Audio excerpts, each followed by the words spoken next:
முதல்ல விசிக அண்ணன் இந்த மாதிரி மது ஒழிப்பு மாநாடு நடத்துகிற அவர் வாழ்த்துக்களை தேசிய முற்போக்கு திராவிட கழகம் சார்பாக தெரிவித்துக் கொள்கிறோம். இன்றைக்கி முதல்ல அவர் தோழமை கட்சியால் திமுக காங்கிரஸ்க்கு அழைப்பு விட்டாரா அப்படின்னு முதல்ல அவங்க கேட்கணும். பிறகு தான் இன்றைக்கி ஏன்னா நாங்கள் அவங்களோட கூட்டணியில் இல்லை. இன்றைக்கி முதல்ல திமுகவுக்கு காங்கிரஸ் கம்யூனிஸ்ட் அவங்க கூட யாரெல்லாம் இருக்கோ அவங்களுக்குலாம் அவருக்கு அமைச்சிருக்காங்களா அப்படின்னு நம்ம பார்க்கணும்.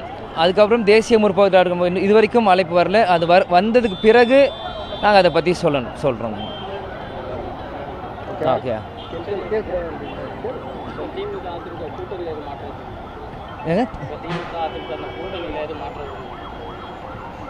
அது வருங்காலங்கள் தான் நம்மளுக்கு தெரிய வரும். ஆனால் இந்த செகண்ட் வரைக்கும் நம்மளுக்கு அதை சொல்ல முடியல. ஏன்னா நேற்று கூட மன்னன் விசிக தலைவர் எங்கள் கூட்டணி தொடர்பில் நல்லா தான் இருக்குன்னு போய் ஸ்டாலின் முதலமைச்சரை பார்த்துருக்காங்க. அதனால் நம்ம சொல்ல முடியாது. அரசியலில் 2 நாட்களே தூரம்னு சொல்லுவாங்க. இன்னும் 2 வருஷம் இருக்குது. ஆனால் நம்ம பொறுத்திருந்து பார்ப்போம். என்னங்க? இல்லை நாங்கள் சொல்லிட்டோம். அண்ணன் விஜய் அண்ணனை பற்றி நான் நிறைய இடத்துலையும் பேசிட்டேன். அவருக்கு கட்சி ஆரம்பிச்சிருக்காரு. அதனால் அவருக்கு அந்த நேரத்தில் வாழ்த்துக்களை தெரிவித்துக் கொள்வேன்.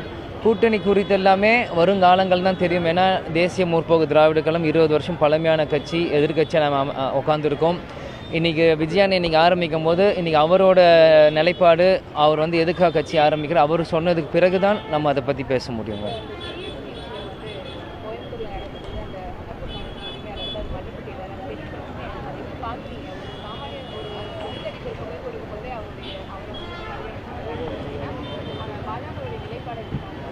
இன்றைக்கி ஸ்ரீனிவாசன் அண்ணன் இன்றைக்கி பாஜக அழைச்சதுனால தான் இன்றைக்கி அவர் போய் அந்த விழாவில் பங்கேற்றார். இன்றைக்கி அவர் யதார்த்தமாகவும் ஒரு உரிமையோடு தான் அங்கே பேசியிருக்கார். வானதி ஸ்ரீனிவாசன் மேடமும் சொல்லியிருந்தாங்க இந்த மாதிரி அவர் ஆர்எஸ்எஸ்ல ஏற்கனவே சேர்ந்தவர் அப்படின்னு. அதனால் ஒரு யதார்த்தமாக உரிமையோடு தான் அவங்க கட்சிக்குள்ளே பேசுகிற மாதிரி தான் அவர் பேசியிருக்காரு.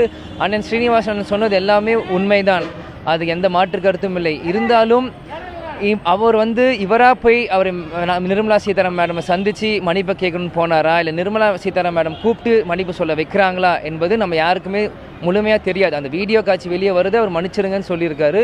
இதை நீங்களும் நானும் பேசுறதோட அண்ணன் ஸ்ரீனிவாசன் அண்ணன் இது சொல்கிறது தான் கரெக்டாக இருக்கும்னு நான் பார்க்குறேன்.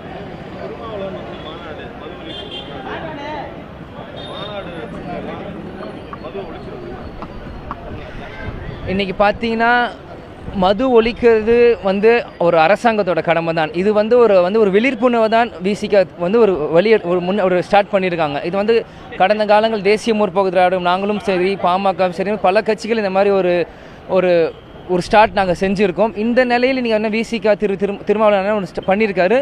இது ஒழிக்க முடியுமா முடியாதா என்பது வருங்காலம் நம்ம பார்க்க முடியும். ஓகேங்களா? தேங்க்யூ.